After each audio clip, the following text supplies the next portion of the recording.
आइए भक्तों, आज हम सब मिलकर श्री शिव महापुराण की कथा सुनते हैं।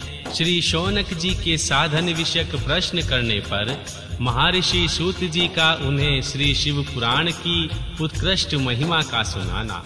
श्री शौनक जी ने पूछा, महाज्ञानी सूत जी, आप संपूर्ण सिद्धांतों के ज्ञाता हैं। प्रभु, मुझसे पुराणों की कथाओं के सारत्व का विशेष रूप से वर्णन कीजिए। ज्ञान और वैराग्य सहित भक्ति से प्राप्त होने वाले विवेक की वृद्धि कैसे होती है तथा साधु पुरुष किस प्रकार अपने काम, क्रोध आदि मानसिक विकारों का निवारण करते हैं। इस घोर कली काल में जीव प्राय आसुर स्वभाव के हो गए हैं। उस जीव समुदाय को शुद्ध बनाने के लिए सर्वश्रेष्ठ उपाय क्या है? आप इस समय मुझे ऐसा कोई शाश्वत साधन बताइए जो कल्याणकारी वस्तुओं में भी सबसे उत्कृष्ट एवं परम मंगलकारी हो, पवित्र करने वाले उपायों में भी सर्वोत्तम पवित्र कारक उपाय हो। तात वह साधन ऐसा हो जिसके अनुष्ठान से शीघ्र ही अंतकरण की विशेष शुद्धि हो जाए। उससे निर्मल चित्त वाले पुरुष को सदा के लिए शिव की प्राप्ति हो जाए। श्री सूत जी ने कहा, मुनि श्रेष्ठ शौनक जी, तुम धन्य हो, क्योंकि तुम्हारे हृदय में पुराण कथा सुनने का विशेष प्रेम एवं लालसा है।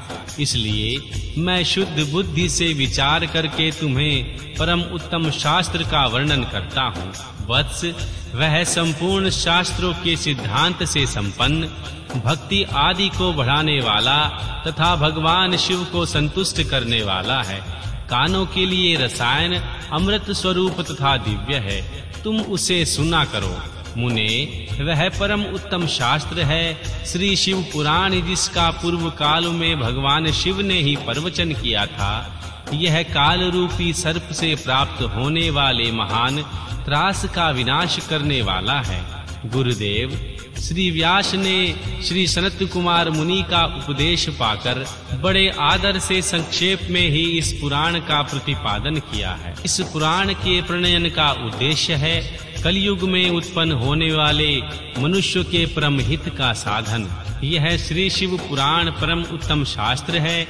इसे इस भूतल पर भगवान शिव का वडमय स्वरूप समझना चाहिए और सब प्रकार से इसका सेवन करना चाहिए।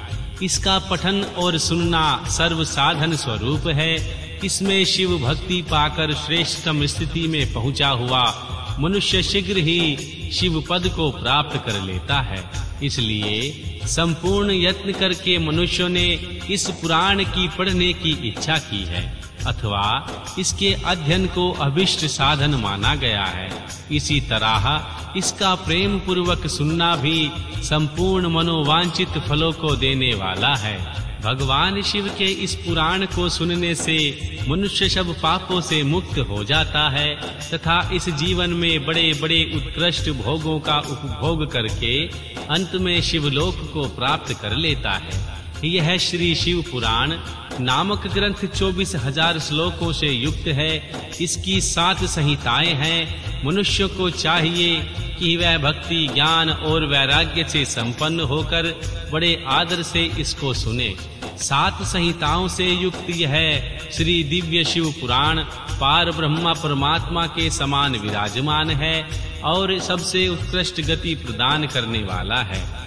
जो निरंतर अनुसंधान पूर्वक इस श्री शिव पुराण को वाचता अथवा नित्य प्रेम पूर्वक इसका पाठ मात्र करता है, वह पुण्य आत्मा है। इसमें कोई संशय नहीं है। जो उत्तम बुद्धि वाला पुरुष अंत काल में भक्ति पूर्वक इस पुराण को सुनता है, उस पर अत्यंत प्रसन्न हुए भगवान महेश्वर उसे अपने पद धाम प्राप्त कर देते हैं। जो प्रतिदिन आदर पूर्वक इस श्री शिव पुराण का पूजन करता है, वह इस संसार में संपूर्ण भोगों को भोग कर अंत में भगवान शिव के पद को प्राप्त कर लेता है। जो प्रतिदिन आलस्य रहित होकर रेशमी वस्त्र आदि के वेष्टन से इस श्री शिव पुराण का सत्कार करता है, वह सदा सुखी होता है। वह शिव पुराण निर्मल तथा भगवान शिव का सर्वस्व है। जो इस लोक और परलोक में भी सुख चाहता हो, उसे आदर के साथ प्रयत्न पूर्वक इसका सेवन करना चाहिए। यह निर्मल एवं उत्तम श्री शिव पुराण धर्म, अर्थ, काम और मोक्ष रूप चारों पुरुषार्थों को देने वाला है। अतः सदा प्रेम पूर्वक इसको सुनना चाहिए और इसका पाठ करना चाहिए। अध्याय 1। श्री शिव पुराण के सुनने से देवराज को शिवलोक की प्राप्ति तथा चंचुला का पाप से भय एवं संसार से वैराग्य। श्री शौनक जी ने कहा, महाभाग सूत जी, आप धन्य हैं, परमार्थ तत्व के ज्ञाता हैं। आपने कृपा करके हम लोगों को यह बड़ी अद्भुत एवं दिव्य कथा सुनाई है।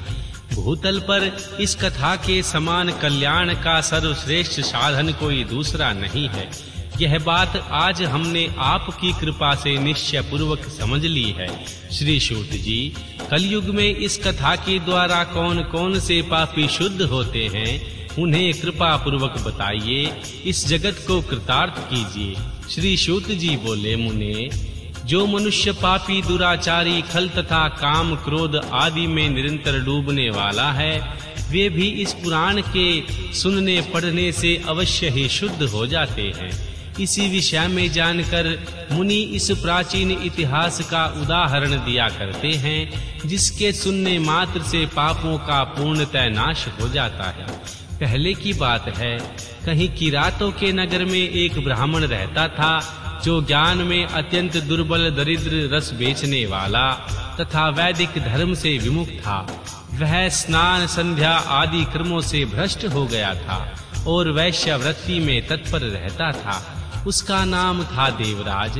वह अपने ऊपर विश्वास करने वाले लोगों को ठगा करता था। उसने ब्राह्मणों, क्षत्रियों, वैश्यों, शूद्रों तथा दूसरों को भी अनेक बहानों से मारकर उनका धन हड़प लिया करता था, परंतु उस पापी का थोड़ा सा भी धन कभी धर्म के काम में नहीं लगा था।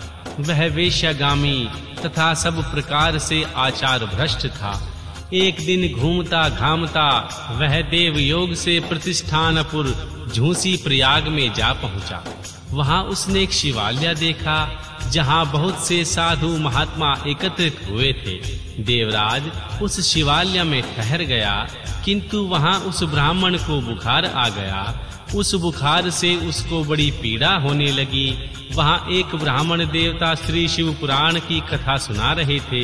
बुखार में पड़ा हुआ देवराज ब्राह्मण के मुखार बिंद से निकली हुई उस श्री शिव कथा को निरंतर सुनता रहा।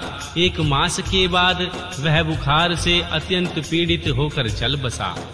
यमराज के दूत आए और उसे पाशों में बांधकर बलपूर्वक यमपुरी ले गए। इतने में ही श्री शिवलोक से भगवान शिव के पार्षद गण आ गए और उनके गौर अंग कर्पूर के समान उज्जवल थे, हाथ त्रिशूल से सुशोभित हो रहे थे।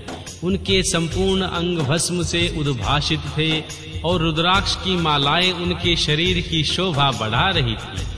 वे सब के सब क्रोध पूर्वक यमपुरी में गए और यमराज के दूतों को मार पीट कर बारंबार धमकाकर उन्होंने श्री देवराज को उनके चंगुल से छुड़ा लिया।